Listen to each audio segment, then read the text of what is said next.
I just want to do a quick intro of this Minnesota buck. We call him the broken buck. That's what the neighbors called him. And last year he was a broken 10. He had 5 points sawed off from fighting. And so this year he was clean. He had some beautiful giant brow tines. He's a really big frame. And I unfortunately wounded LL Beams, my number one target buck, the week prior. You know, it was really hard thing. I actually didn't hunt for 2.5 days afterwards. We looked for 2 days. Didn't hunt for a half day, and all of a sudden the neighbor showed me that he was alive, and he had him on a trail camera. This was 3 days after the shot, so I'm hoping he's still alive.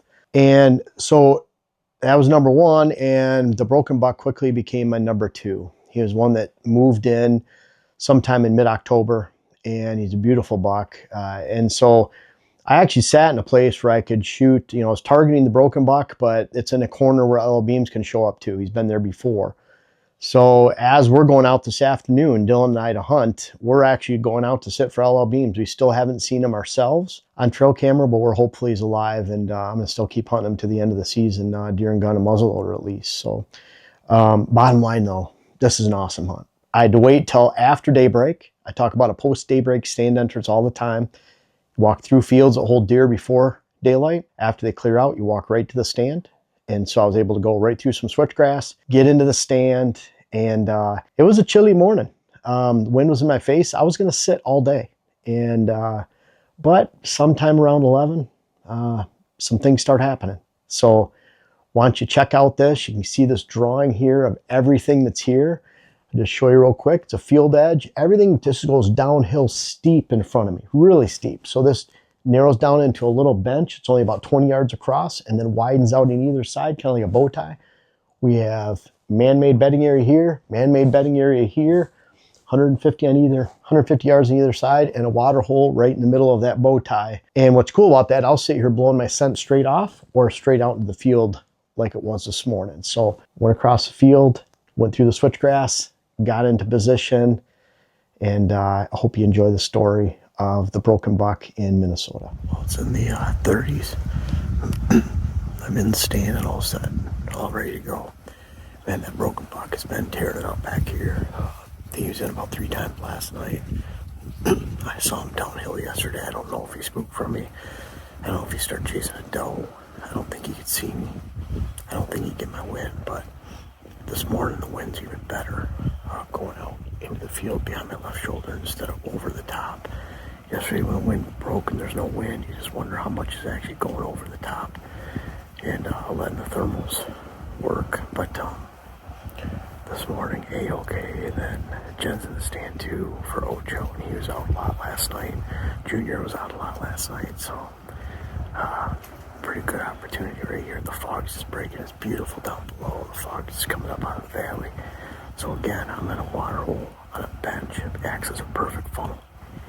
And it's between 2 bedding areas. Both bedding areas we've cut within 150 yards.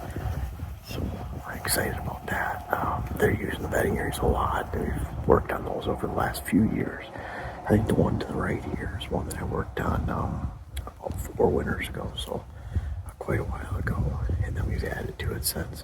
Little quarter acre food plot to my right, about 150 yards. Our primary, they're staying back in this brush and running. And they're really running right now. We're seeing some bucks with does, some bucks without does. And it seems like the does are pinned down. They're not moving around too much. I think the little guys have been smoking are pretty good. So I'm all set to go. I got in here after daybreak.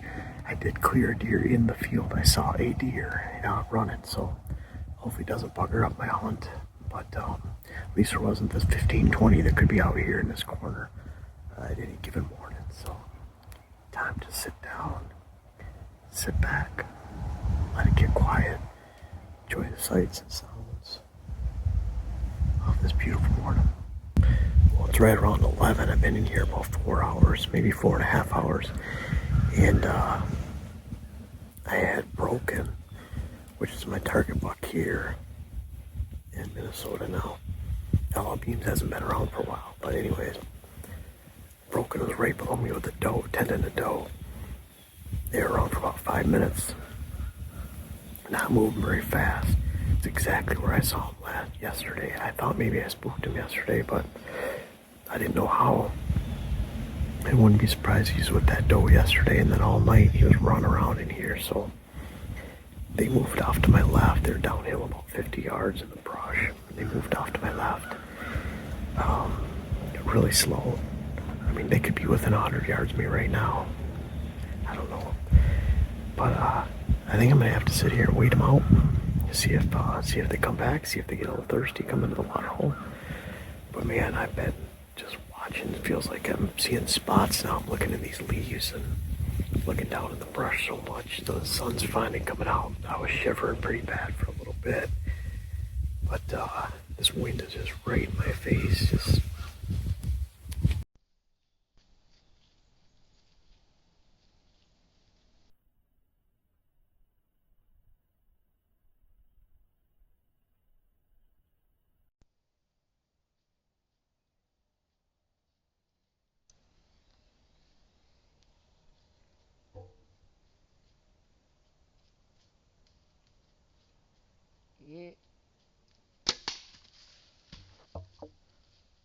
well, they got out of hand quickly. I had this nice 10-point come in. I think a 4-year-old. He came in and he was right in front of me. I had to stop shooting the video, and I was just shivering. The sun's finally coming out, and he came right into me. He worked on a scrape.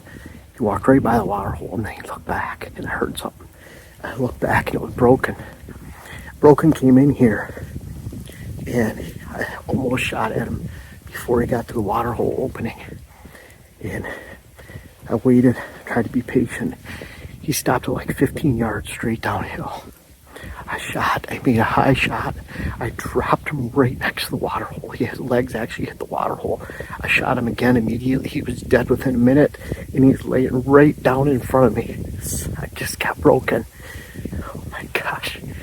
I'm waiting for Jen to come. I'm not even gonna get out of the stand until Jen gets here. So I can't believe I can't wait to go up and look at him. Jen's on her way on the side-by-side, and it's one of those things like, what do you do now? I'm just enjoying the moment, and can't wait to show them to you guys. On the way to go get Jeff, he just shot a monster buck here in Minnesota. We've been watching him. He transitioned over to this side of the property, and he's been over here for a few days, and Jeff has been in here. Actually saw him yesterday, and then saw him for a little bit this morning. I think Jeff was gonna sit all day, but he wasn't sure. But at least now he won't have to. Can't wait to get there to see this awesome buck.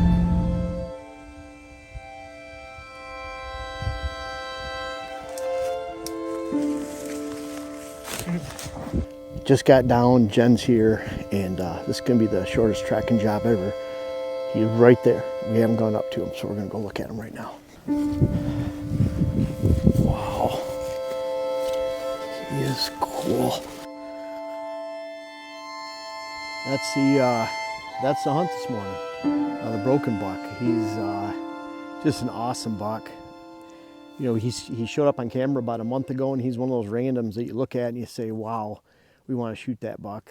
The neighbor, they had named him the Broken 10 last year because he had 5 points broken off from fighting. So we just call him the Broken buck.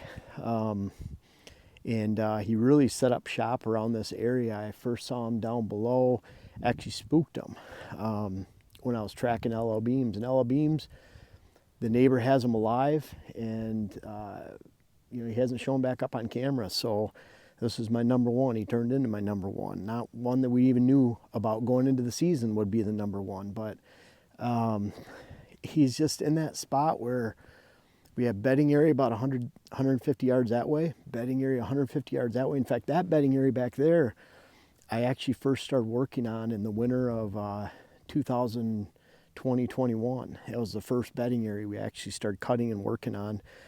And then the water hole here, 1/4 acre food plot that way, big bank of about 1.5 acres to 2 acres of switchgrass out here. It's just, there's a lot of strategy that goes into this, and it's just narrow funnel.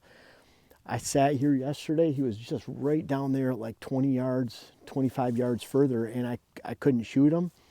And he turned and went the other way. I didn't know if I spooked him. I was kind of worried, but then he was in here a lot. So we came back this morning. I have to do a post daybreak stand entrance where I have to wait for the fields to clear, come in here after light. So I didn't sit down till 7 and first shooting light's about 6:20. So it almost seems like you're panicked getting in. But little did I know I had about 4 hours before he would come in or before I'd even have a chance. And that smaller one came through first and was able to shoot him. He's only 14 yards away. I hit a little bit high. He dropped right here. I put a second arrow on him right away, and I could hear the air letting out. So pretty cool. Wes is here. He's always helping us on the property. Works for the seed company. Jen came in. I waited in the tree stand until she got here so we could walk up to him together. But just an incredible, special morning. Really good chill in the air, and it's, you know, those kind of mornings we live for. And you know, really blessed this morning to be able to get on them and experience this hunt. So hope you guys enjoy it.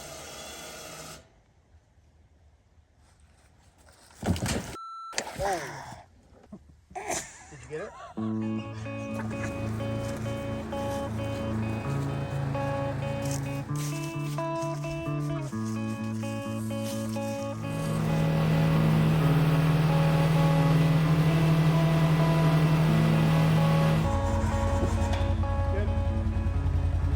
Thank you guys so much for watching the video. You're our best followers. You followed all the way to the end of the video. Really invite you to check out our website. We have our earthway spreaders for sale, great Christmas presents. We're booking clients right now, all 5 of us. So by the end of December, it seems early, but by the end of December, our schedule will be booked for 2025. It's hard to believe. I'm already booked for December and most of January, February. We have our web classes, the rut web class, how to design your whitetail property, and really important, hunting hills and thermals, understanding the wind. Those are great products on our site, all the books. Thank you so much for watching all the videos, buying the seed that you did this year. Really appreciate you.